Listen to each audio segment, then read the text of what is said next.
കുട്ടികളിൽ ജന്മനാ ഉള്ള ഹൃദ്രോഗങ്ങളും അവയ്ക്കുള്ള നൂതന ചികിത്സാ മാർഗങ്ങളും തിരുവനന്തപുരം SAT ആശുപത്രിയിലെ പീഡിയാട്രിക് കാർഡിയോളജി വിഭാഗം assistant professor doctor Rohit Raj GR സംസാരിക്കുന്നു.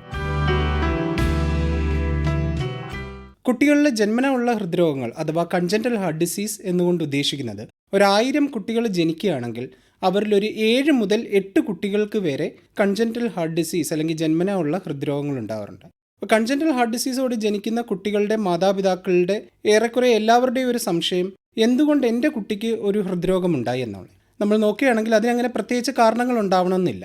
നമ്മുടെ ശരീരത്തിലെ ഓരോ അവയവ സംവിധാനവും അതിസങ്കീർണമായ ഒരു ഡെവലപ്മെൻറ്റ് പ്രക്രിയയിലൂടെ കടന്നാണ് ഇവോൾവ് ചെയ്യുന്നത്. അപ്പോൾ ഹാർട്ടിൻ്റെ കോംപ്ലിക്കേറ്റഡ് ആയിട്ടുള്ള ഡെവലപ്മെൻറ്റ് പ്രോസസ്സിൽ ചെറിയൊരു വ്യത്യാസം മതി ഹൃദ്രോഗത്തോടു കൂടി കുട്ടി ജനിക്കാൻ കാരണമാകുന്നത്. കൺജന്റൽ ഹാർട്ട് ഡിസീസുകൾ എടുക്കുകയാണെങ്കിൽ അവയിൽ 50% കൺജന്റൽ ഹാർട്ട് ഡിസീസുകളും ഗൗരവമുള്ളവയല്ല. സങ്കീർണതയനുസരിച്ച് നമുക്ക് കൺജന്റൽ ഹാർട്ട് ഡിസീസുകളെ സിമ്പിൾ, അതായത് സാധാരണമായവ, 2 സങ്കീർണത കൂടിയ കോംപ്ലക്സ് കൺജന്റൽ ഹാർട്ട് ഡിസീസ്, 3 അതിസങ്കീർണമായ very complex congenital heart disease എന്നിങ്ങനെ തരംതിരിക്കാം. അതിൽ ആദ്യത്തെ സിമ്പിൾ കൺജന്റൽ ഹാർട്ട് ഡിസീസ് എന്നുകൊണ്ട് ഉദ്ദേശിക്കുന്നത് ഇവയ്ക്ക് കാര്യമായ ചികിത്സ ആവശ്യമില്ല. ഉദാഹരണത്തിന് ചെറിയ ഹോളുകൾ, ചെറിയ വാൽവുകൾക്കുണ്ടാകുന്ന ചെറിയ ചുരുക്കങ്ങൾ എന്നിവയാണ് ഇതിനുദാഹരണം. കോംപ്ലക്സ് കൺജന്റൽ ഹാർട്ട് ഡിസീസ് എന്നതുകൊണ്ട് ഉദ്ദേശിക്കുന്നത് ഇവിടെ ഒരു പ്രശ്നം മാത്രമല്ല, ഒരു ഹോള് മാത്രമല്ല, ആ ഹോളിന് അനുബന്ധമായി മറ്റു ചില പ്രശ്നങ്ങളും കാണും. ഉദാഹരണമായിട്ട് ടെട്രോളജി ഓഫ് ഫാലറ്റ്, ടോഫ് എന്ന് പറയുന്ന ഒരു രോഗാവസ്ഥ, കുട്ടികളിൽ നീല നിറം വരെ ആകുന്ന ഒരു രോഗാവസ്ഥയാണ് ഇതിന് സർജറിയോ ഇൻ്റർവെൻഷണൽ പ്രൊസീജിയേഴ്സോ ആവശ്യമായി വരും. സങ്കീർണത കുറച്ചുകൂടി കൂടിയ അതിസങ്കീർണമായ കൺജന്റൽ ഹാർട്ട് ഡിസീസുകൾ, ഉദാഹരണത്തിന് ഹൈപ്പോപ്ലാസ്റ്റിക് ലെഫ്റ്റ് ഹാർട്ട് സിൻഡ്രോം എന്ന് പറഞ്ഞാൽ ഇടത്തെ സൈഡിലെ അറകൾക്ക് ഡെവലപ്മെൻറ്റ് വൈസ് തന്നെ വലിപ്പക്കുറവുകൾ, അവ പൂർണ്ണമായി ഫോം ആവാതിരിക്കുക, അതേ കണക്ക് തന്നെ ഇടത് സൈഡിൽ നിന്ന് വരുന്ന വാൽവും രക്തക്കുഴലുകളും ചെറിയ സൈസിലിരിക്കുക, അങ്ങനെയുള്ള ഹൈപ്പോപ്ലാസ്റ്റിക് ലെഫ്റ്റ് ഹാർട്ട് സിൻഡ്രോം. അല്ലെങ്കിൽ 2 കീഴറകൾക്ക് പകരമായി 1 കീഴറ മാത്രമായി ഇരിക്കുന്ന സിംഗിൾ വെൻട്രിക്കിൾ മുതലായ രോഗങ്ങൾ. ഇനി സങ്കീർണത ഇതിലും കൂടിയ ചില രോഗങ്ങളുണ്ട്. അവയ്ക്ക് കുട്ടി ജനിക്കുമ്പോൾ തന്നെ അടിയന്തരമായ ചികിത്സ, അത് NICU കിടത്തി ഒരു മരുന്ന് ഇഞ്ചക്ഷൻ ആവാം, അതല്ലെങ്കിൽ ഒരു ഇൻ്റർവെൻഷണൽ പ്രൊസീജിയർ ആവാം, അല്ലെങ്കിൽ ഒരു സർജറി ആവാം. ഇങ്ങനെയുള്ള അടിയന്തര ചികിത്സകൾ ചെയ്തില്ലെങ്കിൽ കുട്ടിയുടെ ജീവന് തന്നെ ആപത്താകുന്ന രീതിയിലുള്ള ക്രിട്ടിക്കൽ കൺജനിറ്റൽ ഹാർട്ട് ഡിസീസുകളുമുണ്ട്. ഗർഭാവസ്ഥയിൽ ചെയ്യുന്ന ഫീറ്റൽ എക്കോ എന്ന് പറഞ്ഞ ഒരു പരിശോധനയിലൂടെ നമുക്ക് കൺജനിറ്റൽ ഹാർട്ട് ഡിസീസുകൾ തിരിച്ചറിയാൻ സാധിക്കും. ഗർഭിണിയായിരിക്കുമ്പോൾ 19-ാം ആഴ്ച മുതൽ 23-ാം ആഴ്ചക്കിടയ്ക്കായിട്ടാണ് കറക്റ്റായി ഒരു സമയം ഈ ഫീറ്റൽ എക്കോ ചെയ്യുന്നതിനുള്ളത്. എന്നാൽ എല്ലാ ഗർഭിണികൾക്കും ഫീറ്റൽ എക്കോ ചെയ്യുക എന്നുള്ളത് പ്രായോഗികമായ ഒരു കാര്യമല്ല.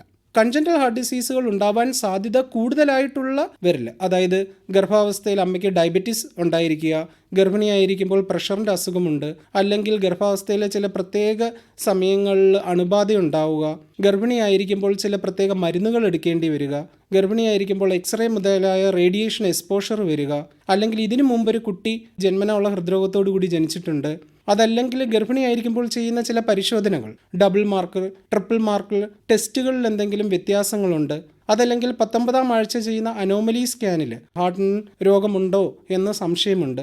ഇങ്ങനെയുള്ളവരിലാണ് സാധാരണയായി നമ്മൾ ഫീറ്റൽ എക്കോ ചെയ്യുന്നത്. ഫീറ്റൽ എക്കോ ചെയ്യുന്നത് വഴി ചെറിയ ചെറിയ ഡിഫക്റ്റുകൾ ചിലപ്പോൾ നമ്മൾ തിരിച്ചറിയാൻ സാധിച്ചില്ല എന്ന് വരാം. എന്നാൽ അതിസങ്കീർണമായവ നമുക്ക് തീർച്ചയായിട്ടും കണ്ടുപിടിക്കാൻ സാധിക്കും. അങ്ങനെയുള്ളത് കണ്ടുപിടിച്ചു കഴിഞ്ഞാൽ അവയ്ക്ക് പ്രായോഗികമായ ഒരു ചികിത്സാ രീതി ഇല്ല, അല്ലെങ്കിൽ ഒരു മൾട്ടി സ്റ്റെപ്പ് സർജറിയൊക്കെയാണ് വേണ്ടത് എന്ന് തോന്നുകയാണെങ്കിൽ ചില അവസരങ്ങളിൽ നമ്മൾ ആ ഗർഭം കണ്ടിന്യൂ ചെയ്യണോ വേണ്ടയോ എന്നുള്ളത് രോഗിയും രോഗിയുടെ കുടുംബവും ഡോക്ടറും കൂടെ ചേർന്ന് തീരുമാനിക്കാവുന്നതാണ്. അപ്പോൾ ഫീറ്റൽ എക്കോ കേരളത്തിൽ വളരെയധികം പ്രചാരം നേടിയതുകൊണ്ടാണ് നമുക്ക് കേരളത്തിന് ഒറ്റ സംഖ്യയായിട്ട് ശിശു മരണനിരക്ക് കുറയ്ക്കാൻ തന്നെ സാധിച്ചതിൽ ഒരു വലിയ പങ്ക് ഫീറ്റൽ എക്കോയ്ക്കാണ്. ഇനി കുട്ടി ജനിച്ചു കഴിഞ്ഞാൽ എന്തൊക്കെയാണ് കൺജന്റൽ ഹാർട്ട് ഡിസീസുകളുടെ രോഗലക്ഷണങ്ങൾ? 1, കുട്ടി ജനിച്ചു കഴിയുമ്പോഴത്തേക്ക് പാല് കുടിക്കാൻ ബുദ്ധിമുട്ട്, തുടർച്ചയായി പാല് വലിച്ചു കുടിക്കുന്നില്ല, പാല് കുടിക്കുമ്പോഴത്തേക്ക് നെറ്റിയിൽ വിയർപ്പ് ഒരുപാടായിട്ട് കാണുന്നുണ്ട്, പാല് കുടിക്കുമ്പോഴത്തേക്ക് ശ്വാസം എടുക്കാനുള്ള ബുദ്ധിമുട്ടുകൾ, വളരെ വേഗം ശ്വാസം എടുക്കുന്നു, നെഞ്ചിൻ്റെ അവിടെ അകത്തോട്ട് കുഴിഞ്ഞുകൊണ്ട് ശ്വാസം എടുക്കുന്നു, വെയിറ്റ് വെക്കുന്നില്ല, ചിലരിൽ നീല നിറമായിട്ട് കാണുന്നു. ഇവയെല്ലാം രോഗലക്ഷണങ്ങളാകാം. വലിയ കുട്ടികളിലാണെങ്കിൽ ഓടിക്കളിക്കുമ്പോഴത്തേക്ക് പെട്ടെന്ന് ക്ഷീണം വരിക, നെഞ്ച് വേദന വരിക, അധികമായ നെഞ്ചിടിപ്പ്, ബോധക്ഷയം, ഇവയൊക്കെ കൺജന്റൽ ഹാർട്ട് ഡിസീസുകളുടെ രോഗലക്ഷണങ്ങളാകാം. ഇവ കൂടാതെ ഒരു ഡോക്ടറെ കാണിച്ച് പരിശോധിക്കുമ്പോൾ ചില സമയം അത് പനി ചുമ കൊണ്ടായിരിക്കാം, ചില സമയങ്ങളിൽ വാക്സിനേഷനോടൊപ്പമുള്ള പരിശോധനയായിരിക്കാം, ഡോക്ടർ സ്റ്റെത്ത് വെച്ച് പരിശോധിക്കുമ്പോൾ ഹാർട്ടിൻ്റെ ശബ്ദത്തിന് ചില വ്യത്യാസങ്ങൾ അല്ലെങ്കിൽ മർമർ സൗണ്ട് പോലെ കേൾക്കുന്നു. ഇങ്ങനെയുള്ള പല കാരണങ്ങൾ കൊണ്ടാണ് കൺജന്റൽ ഹാർട്ട് ഡിസീസുകൾ സംശയിച്ച് ഒരു പീഡിയാട്രിക് കാർഡിയോളജിസ്റ്റിൻ്റെ അടുക്ക് കുട്ടിയെ കൊണ്ടുവരുന്നത്.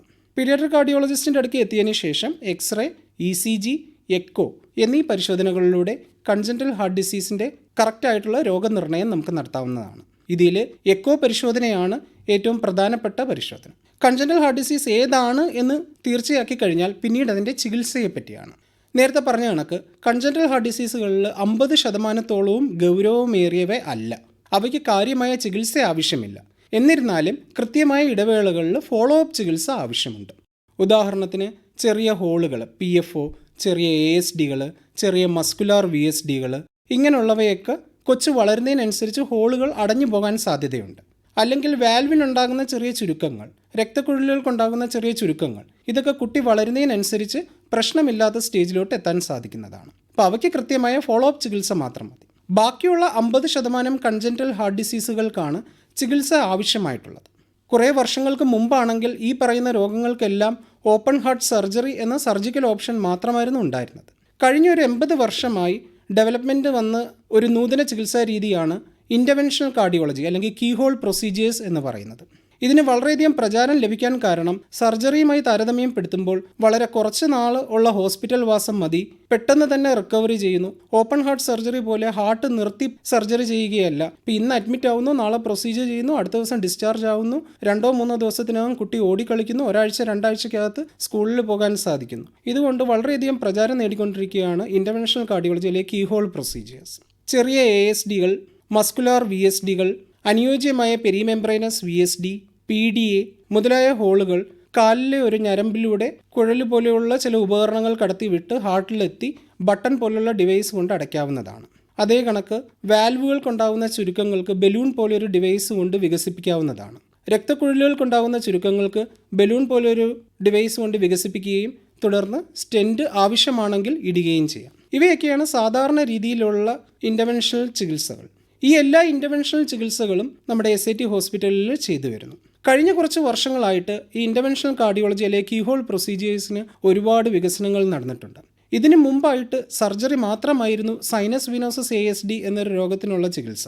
ഇപ്പോൾ കഴിഞ്ഞ കുറേ വർഷങ്ങളായിട്ട് ഈ പറഞ്ഞ കീഹോൾ പ്രൊസീജിയറിലൂടെയും സൈനസ് വിനോസസ് ASDയെ നമുക്ക് ചികിത്സിക്കാൻ സാധിക്കുന്നുണ്ട്. അതുപോലെ തന്നെ ടോപ്പ് സർജറി കഴിഞ്ഞ് പൾമണറി വാൽവിനൊരു ലീക്ക് ഉണ്ടാകുകയും ആ ലീക്കിലൂടെയുള്ള അധികമായ രക്തം തിരിച്ചു വരുന്ന കാരണം വലത്തെ കീഴറയ്ക്ക് വലിപ്പ കൂടുതൽ, വലത്തെ കീഴറയുടെ പ്രവർത്തനം പോകെ കുറഞ്ഞു വരികയും ചെയ്യുമ്പോൾ ടോപ്പ് സർജറി ചെയ്ത് കഴിഞ്ഞ് 15 മുതൽ 20 വർഷമൊക്കെ കഴിയുമ്പോഴത്തേക്ക് രണ്ടാമതൊരു സർജറി ചെയ്ത് പൾമണറി വാൽവ് റീപ്ലേസ്മെൻ്റ് എന്നും പറഞ്ഞൊരു പ്രക്രിയ ചെയ്യേണ്ടതുണ്ടായിരുന്നു. ഇപ്പം ഈ കീഹോൾ പ്രൊസീജിയറിലൂടെയും പൾമണറി വാൽവ് മാറ്റിവെക്കൽ പ്രക്രിയ നമുക്ക് ചെയ്യാൻ സാധിക്കുന്നുണ്ട്.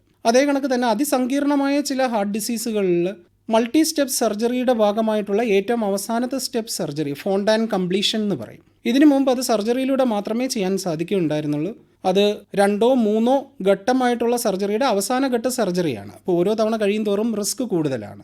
ഇപ്പോൾ നമുക്ക് ഈ പറഞ്ഞതും കീഹോൾ പ്രൊസീജിയറിലൂടെ ഫോണ്ടാൻ കംപ്ലീഷൻ പ്രൊസീജിയർ നമുക്ക് കംപ്ലീറ്റ് ചെയ്യാൻ സാധിക്കുന്നുണ്ട്. ഈ 50% ചികിത്സ വേണ്ടുന്ന കൺജന്റൽ ഹാർട്ട് ഡിസീസുകളിൽ 25% മാത്രമേ നമുക്ക് ഈ കീഹോൾ പ്രൊസീജിയറിലൂടെ ചികിത്സിക്കാൻ സാധിക്കുകയുള്ളൂ. ബാക്കിയുള്ള 25%-ന് സർജറി തന്നെ ആവശ്യമാണ്.